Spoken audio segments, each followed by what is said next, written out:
I'm laying in a field. I've only been walking for a couple miles, and shit's difficult. Every other time I've been out and essentially homeless, I have had a car, and I've lived out of my car, and I've had my dogs. And to be honest, as uncomfortable as it is to be cramped up into the same position for fucking all day, every day, and to not be able to like lay down flat when you sleep and to have your knees cramped up all the time, and then just to be like in such a tiny space cramped full of things that you need for survival, isn't fun or easy. The way that I would live with my dogs is that I would set up the entire back of the car for their comfort, with all their blankets and stuff like that and their beds, and would have the entire back for them, so that they could have their food and their water and stuff without, getting in the way, and so that they could have ample space to move around. And then I would just take them for hikes every break. I would take them out for a walk every time that we'd stop anywhere, or I would take them for a hike every day, at least once a day.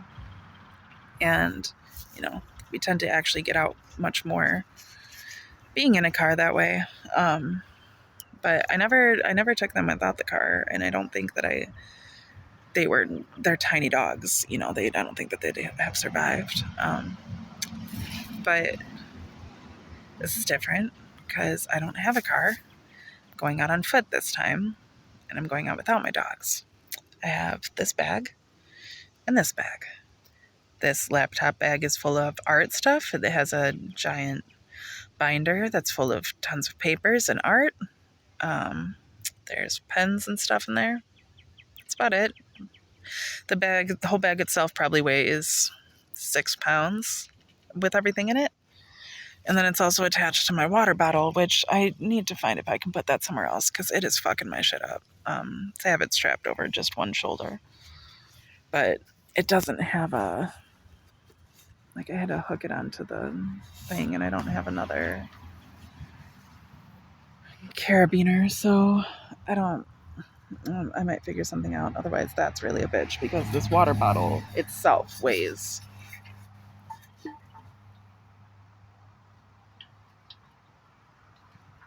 This water bottle?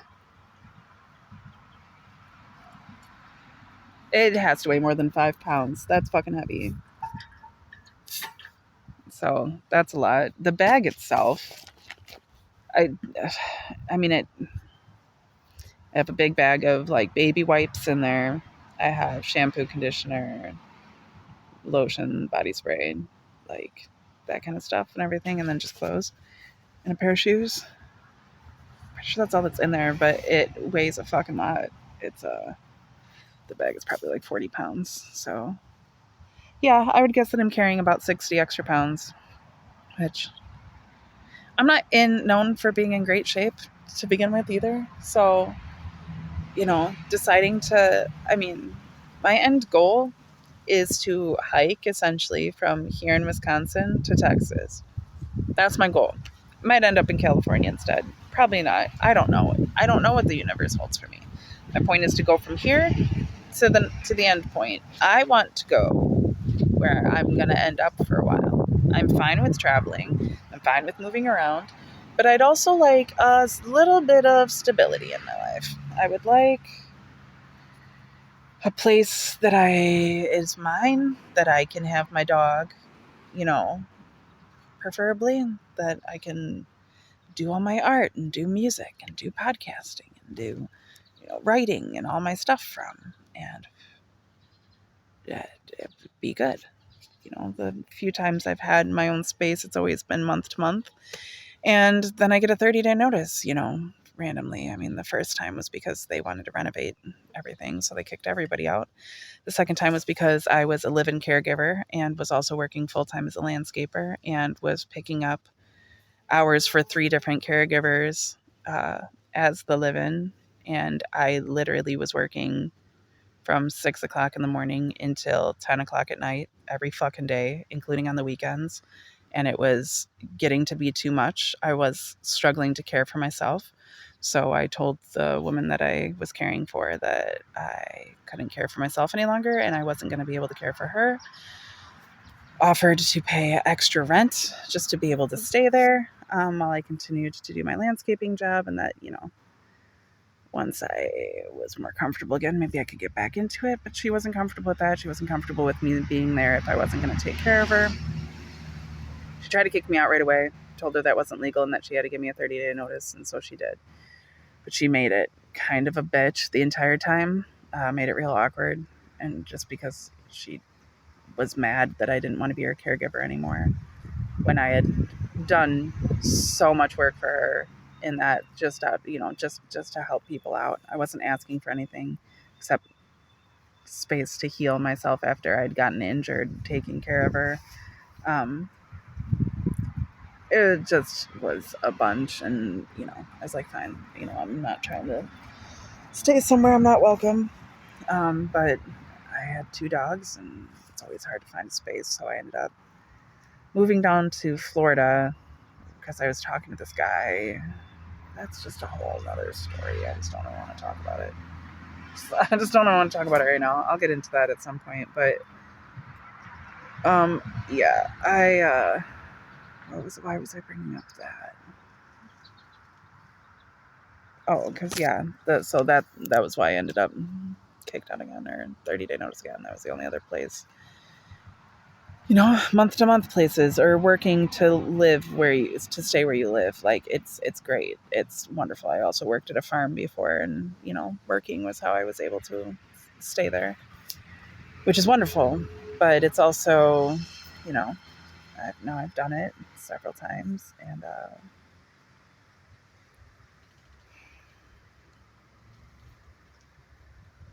I don't know. Ideal for me would be able to have my own home. To be honest, I wouldn't be opposed to having a partner that I share it with, or for it to be their home and to take care of it. I love the idea of taking care of a home, and providing for a partner. Um, being a family man, I like that idea. But I don't. It's not a priority necessarily. My stability and security enough myself is more than anything, and I've just continued to end up in positions with people I can't trust, and so I just keep leaving and having to start from the bottom up. It's very hard living paycheck to paycheck and having to move constantly because all of your expenses end up going to moving, and you just never have any fucking money. Going out this time without a car, because I don't have a car. My car broke down, and working as much as it was going to take to work it just to fix it, just for it to maybe be able to get me a couple states away, just for it to break down. I mean, it was at that point where it was like just not worth it for me to put any more money into it. And I don't know, it sucks because it would have been like probably like $3,000 total for me to get everything done that needed to be done in order for it to be drivable good to get me down where I want to go. It's just not worth it when I have other stuff to pay for. It just doesn't add up.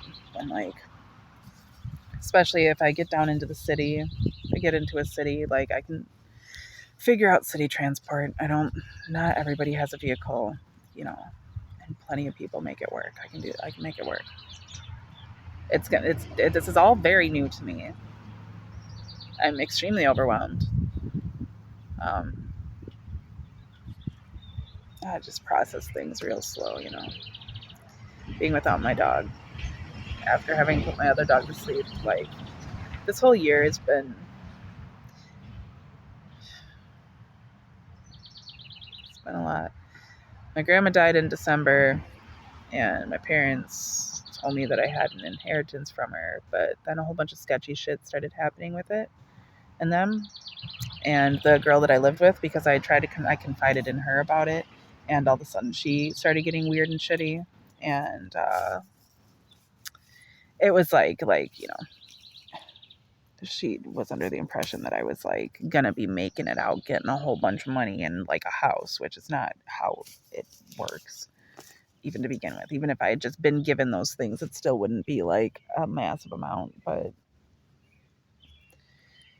the house is in my name, but my parents still live there, and they're gonna stay until they can find somewhere else to live. And the house apparently is in both mine and my brother's names, so we all have to figure out how we're gonna split it. And dealing with my family is more than a bitch. It's just a lot. Just a lot. I didn't want to end up here at all. I didn't want any of this. But yeah, my car broke down. I wanted to get the fuck back to Texas, but my car broke down.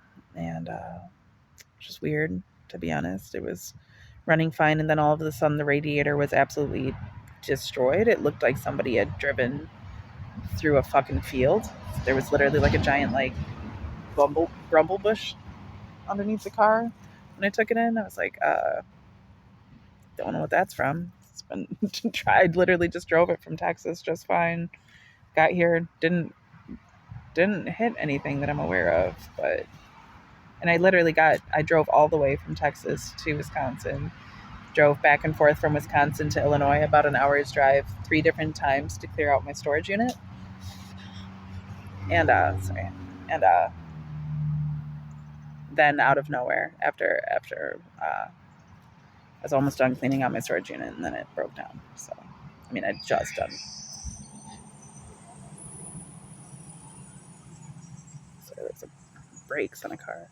So yeah, I had just done clearing out my storage unit, bringing everything to my parents, and suddenly my car broke down. It all just, I don't know. Things always add up in a way that makes me very suspicious of the energy transference that's happening. That's, again, another story. But, yeah, so I ended up at my parents' fucking car broke down. Fucking. Oh, right. So my grandma died, the inheritance issue. I was living with this girl. That became a problem. I was dating this dude who, like, it made me nervous because I thought that he was potentially like fooling around with the girl that I lived with. There's just weird stuff going on, and I didn't know if it was like just that he was messing around with his toxic ex, or if it was that he was messing around with the girl that I was staying with, because I had met him through her friends, and like he had said something about having a dream about like having a threesome with her or something. And yeah, I don't know, he just had mentioned a couple times things that made me feel like he was interested in her. And like I try not to be jealous, so like I don't confront those things necessarily. I kind of just like sit back and watch and try to analyze. And so when he started like kind of being distant, I just immediately started being very distant, and it just kind of pulled the relationship apart. At the same time, I was also extremely hormonal and very sick. I didn't know at the time that it was because I was pregnant with this kid. So when I found that out, I'd already determined that, I wasn't trying to have kids, and that if I happened to get pregnant, I would get an abortion. But being with him, I started to change those feelings. The way that he was with me and the things that he said and the way that he was trying to settle down with me, like, made me feel comfortable to potentially settle down with him too. So it wasn't necessarily surprising when I found out that I was pregnant, because I'd kind of been hoping we'd both kind of like, we'd talked about it, but like at the same time we were like being irresponsible and immature. We weren't actively trying to get pregnant, but we were like weren't trying not to, because we had talked about like having a family together. But then as soon as I realized I was pregnant, both of us were like, we don't want to do that to a kid. We don't even know each other, and like that's not, you don't yet build a relationship off a baby, you know what I mean? And like, I don't know. But I was in Texas, so I couldn't have an abortion there. So I ended up having to go to New Mexico, got an abortion there, uh, handled the postpartum better than I anticipated, for sure. But it was a pretty extensive mourning process. And a couple months later, I ended up having to put my dog down because she ended up getting bone cancer and having a massive tumor that just destroyed her body within a matter of 2 weeks. It was insane. It happened so quickly. she was fine one day and suddenly she just wasn't. That was hard. And yeah, that was just a couple months ago. So like I hadn't fully been processed the morning from my abortion. I hadn't even began to process my grandma passing. I still haven't, to be honest. It's not that I mean, I don't know. I don't really know how to feel about it, to be honest. And then leaving my dog, like just recently. I mean, I felt like I was able to do it, I guess, because of all these other deaths. But at the same time, it's just emotional. I don't feel lonely for some reason, I guess. Like, I, I got so used to feeling lonely all the time, and all of these things you'd assume would make me just feel even lonelier, but I don't. I feel fine being by myself. Like I'm fine. I don't have a problem feeling my emotions and expressing myself and making myself happy and doing things, but I don't know, it's still exhausting. It's still a lot. It's still just so many emotions and I want to honor things, but I also just like want to honor myself, and I don't want to waste my life anymore, in negativity, and so many things will try to rob me of my time in that way. Just get me caught up in negativity. I don't want that. So I don't know what I'm doing. I'm literally going to take a nap, I think, because I'm fucking just tired and emotional. I'm going to cry a little bit, take a little bit of a nappy nap, wake up and keep walking. And hopefully stay at my friend's tonight and go from there. Hit you back when I get to it. I know these videos are all very strange. I don't really know exactly how to go about all of this. I just want to be as real and vulnerable as possible, but at the same time, I don't. It's all quite a process. I already tried to make this video and then it cut off, and I just deleted it because I was like yelling most of the time, and that's not how I want to be.